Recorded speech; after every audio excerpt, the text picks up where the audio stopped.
Este es el equipo de protección que médicos utilizan en terapia intensiva y en áreas de atención para el COVID-19. Ponte el primer par de guantes y súbelos hasta el tope. Colócate el respirador N95. Coloca las gafas de seguridad Goggles. Ponte el gorro.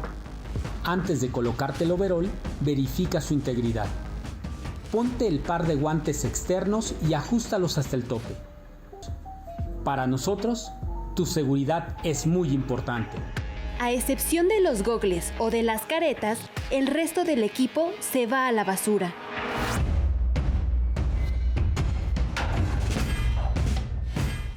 La pandemia por COVID-19 afecta a todo el planeta. A su paso, ha dejado millones de toneladas de basura. La mayor parte proviene de los hospitales que hacen frente al coronavirus. Se están produciendo los residuos derivados del equipo de protección personal que utilizamos tanto las personas que están enfermas como las que no. Tenemos los envases, que es HDPE, que es plástico de alta densidad. Tenemos un montón de cartón que se está generando por todos los medicamentos que se están trayendo y tenemos un montón de PET. Si bien a la fecha se desconoce la cifra exacta de residuos derivados de la pandemia, la Secretaría del Medio Ambiente y Recursos Naturales, Semarnat, ya tiene un primer estimado. Calcula que diariamente un paciente enfermo de COVID-19 genera en promedio 2.2 kilogramos de residuos hospitalarios. Incluso, algunos investigadores apuntan a que la cifra puede ser mayor. Para América Latina, para México, se producen entre 3 y 5 kilos, vamos a decir, por cama de residuos, más o menos. Y yo lo que he visto en mi experiencia, entre el 5, el 7, 8% de eso es RPBI, más o menos.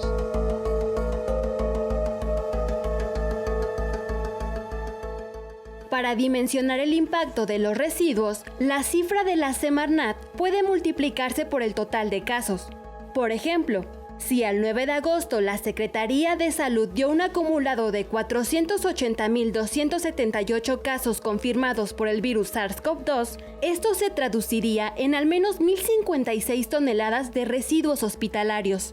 Esta cantidad es equivalente a 34 tráilers de 4 ejes cargados con residuos hospitalarios, que en su mayoría no son reciclables y que por sus características no pueden ser tratados como basura común. La clasificación de los residuos, de acuerdo a la legislación de nuestro país, se clasifican en 3: residuos peligrosos, residuos de manejo especial y residuos urbanos. Aquí los que están generando los hospitales entrarían dentro de los residuos peligrosos, los biológico-infecciosos. La norma, la cito, dice que un residuo peligroso biológico-infeccioso es aquel material desechable, como en el caso de los cubrebocas pudiera ser, que contengan esputo, que es saliva, secreciones pulmonares y cualquier material usado para contener estos de pacientes con sospecha o diagnóstico de tuberculosis u otras enfermedades infecciosas que salgan en el boletín epidemiológico, como en el caso del COVID.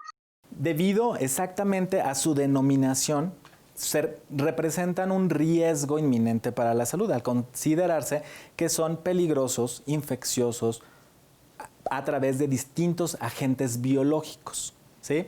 Estos agentes biológicos, por lo regular, pueden transmitir distintas enfermedades al ser humano. Y este es exactamente el gran riesgo que representa el adecuado manejo de todos estos RPBIs. Por sus características, los residuos hospitalarios requieren medidas especiales antes de ser llevados a los tiraderos o rellenos sanitarios.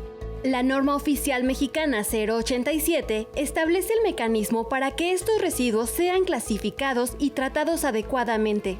Una de las principales diferencias con los residuos sólidos urbanos comunes es que para su tratamiento, disposición y transporte se requiere la contratación de empresas especializadas. Estos residuos, si vienen de los hospitales, deben de tener un contrato con una empresa para que se lleven sus residuos biológico-infecciosos, en este caso sus residuos de COVID. La Procuraduría Federal de Protección al Ambiente, Profepa, publicó un aviso a las empresas relacionadas con los RPBI, donde las exhortó a dar estricto cumplimiento a la norma oficial mexicana 087 y las demás disposiciones sanitarias. Pero existe evidencia de que durante la pandemia se incumplieron las disposiciones.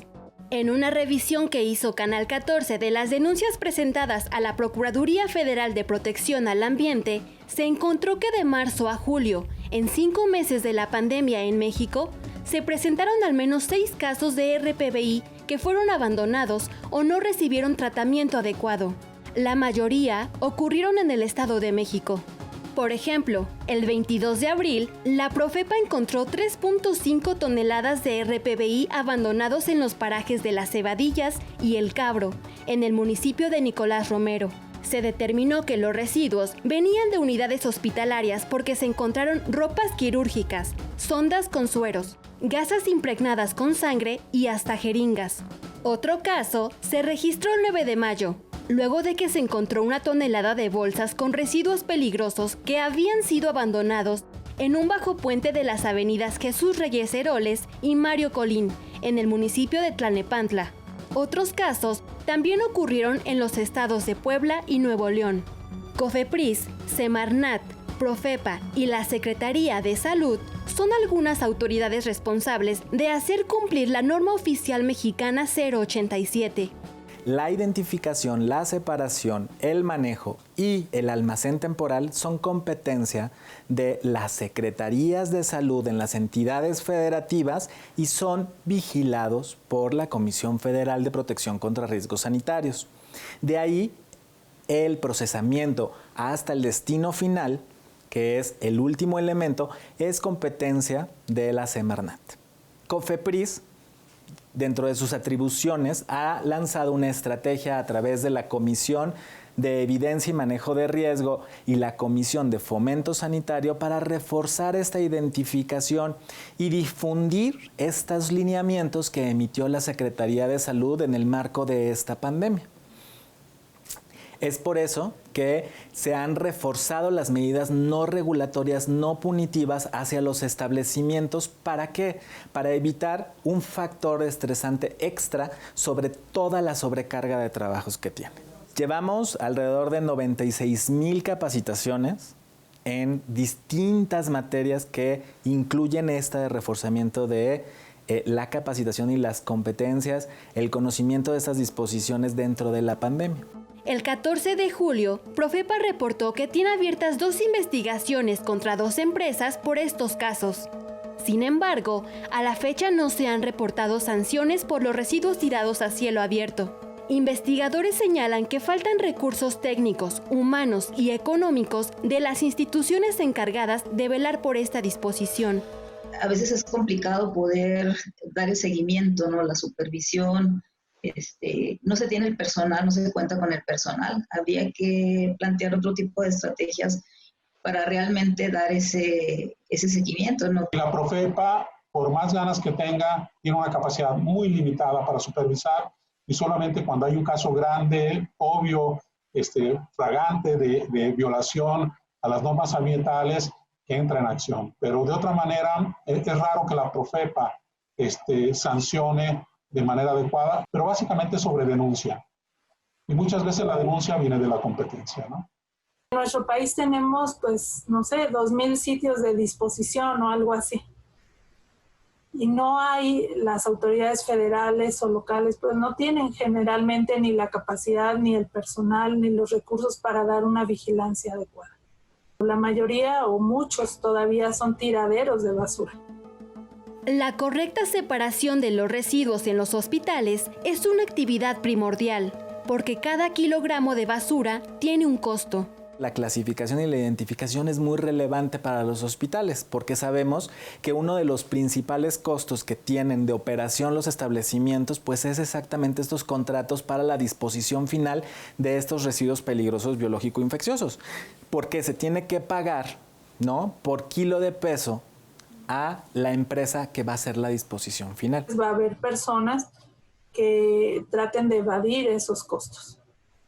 Y esto puede darse a 2 niveles. Puede darse desde que el mismo generador organice este sistema para deshacerse de manera clandestina de los residuos, hasta que contrate una empresa que le diga que sí les va a dar un buen manejo y en realidad vaya y los tire a algún sitio clandestino.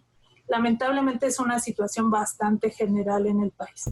Por ejemplo, la empresa Neutratec, en conjunto con su filial Biotratamientos de México, cobró al Hospital General de México, Dr. Eduardo Liceaga, 7 pesos con 65 centavos el kilogramo de residuos peligrosos.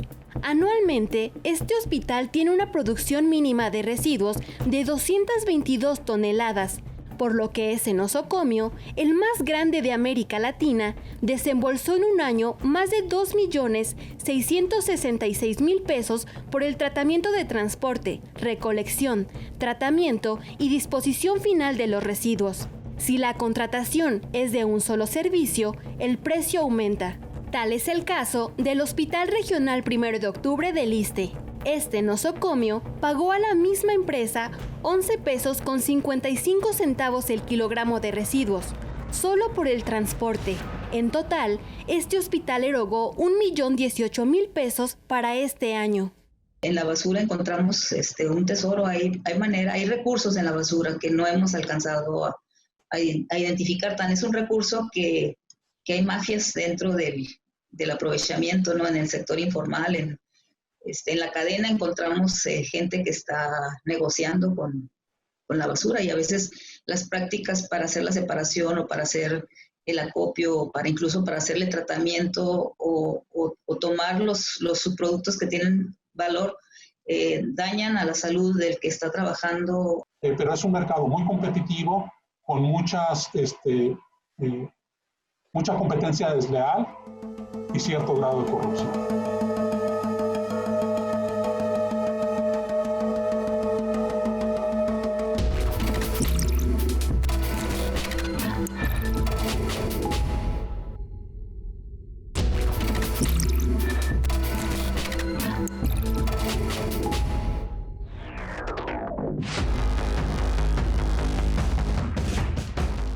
Otro hecho es que el mercado de los residuos peligrosos biológico-infecciosos es limitado.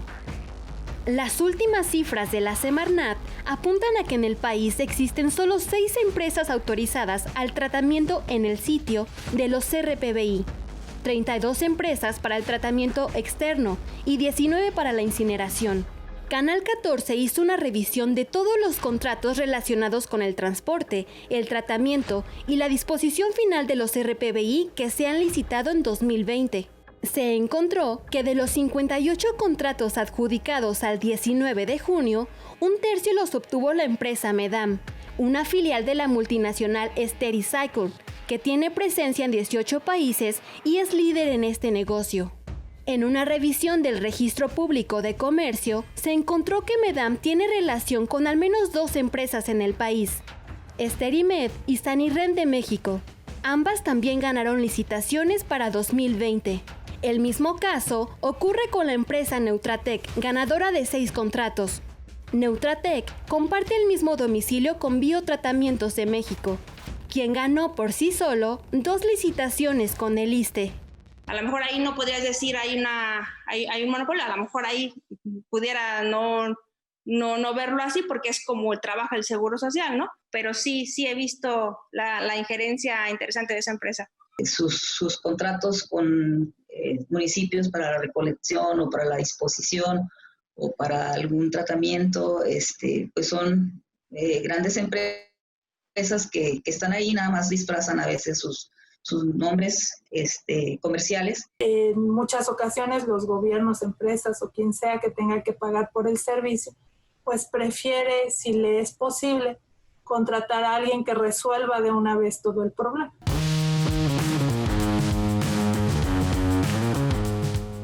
Además de los residuos que generan los hospitales, en un importante número de hogares también se produce basura no común, pues muchos enfermos de COVID-19 transitan la enfermedad desde casa.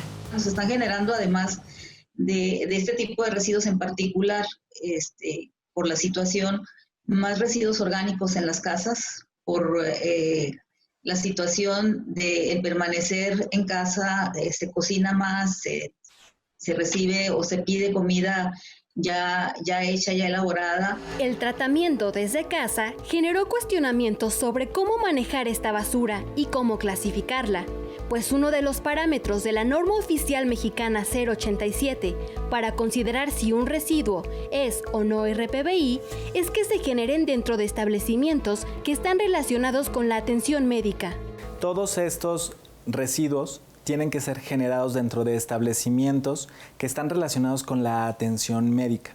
Pueden ser establecimientos públicos, privados, sociales, fijos o móviles, pero tienen que estar relacionados con la prestación de los servicios de atención médica, por lo cual no están regulando todos los residuos que pueden ser generados en otras industrias o bien en los hogares. Bueno, la norma 087, que es la norma de residuos biológico-infecciosos, residuos peligrosos biológico-infecciosos, hace una diferencia muy clara entre los residuos que son de hospitales o clínicas y los residuos que son de hogares. Y por definición en esa norma, los residuos de hogares no se clasifican como peligrosos. Obviamente, cuando se hizo esa norma, no estaba pensando en una pandemia como la que estamos viviendo actual. Pues es que no tenemos certeza, dado que puede haber personas que tardan algunos días en mostrar síntomas o también puede haber personas contagiadas asintomáticas. Es muy difícil saber de antemano si los residuos están o no contaminados. Ante este panorama, el 14 de abril, la Semarnat publicó la cartilla de prácticas preventivas para la disposición final de residuos COVID-19. La dependencia señaló que la recolección de estos residuos tendría que ser atendida por un sistema distinto a la recolección de basura ordinaria. Estos residuos deben ser incinerados o confinados en una celda de emergencia, separada, de acceso restringido, donde no haya pepena. Investigadores consideran que la difusión del protocolo falló y con ello el tratamiento de los residuos de COVID en los hogares. El 11 de junio, el diario El País publicó que al menos 40 trabajadores de limpieza murieron luego de ser contagiados por COVID-19 en la Ciudad de México. Que hubo una falta de información hacia la ciudadanía, una información consistente, articulada, que se diera a través de distintos medios y que le indicara a las personas qué riesgo implica el manejo de los residuos y cuáles son las acciones que se recomiendan. Las disposiciones de Semarnat, pues las conozco yo, las conoces a lo mejor tú, pero el grueso de la ciudadanía no las conoce.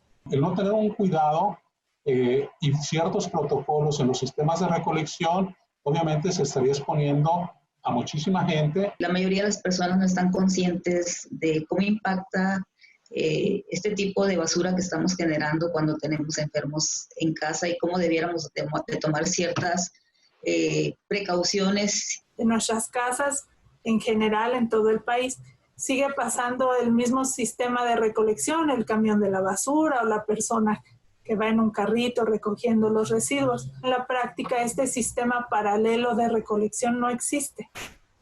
Existe para los hospitales, pero no existe para la ciudadanía. A la fecha, las autoridades no tienen un estimado de cuántos residuos COVID se produjeron en los hogares mexicanos. Sin embargo, cada vez hay más reportes de hallazgos en la vía pública.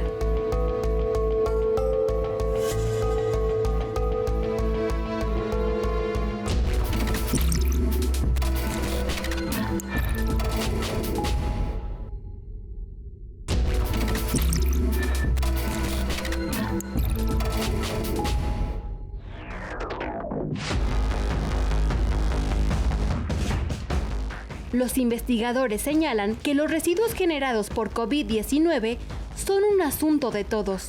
Las consecuencias de un tratamiento no adecuado afectan a la sociedad, pues impactan de manera negativa a la salud pública y al medio ambiente.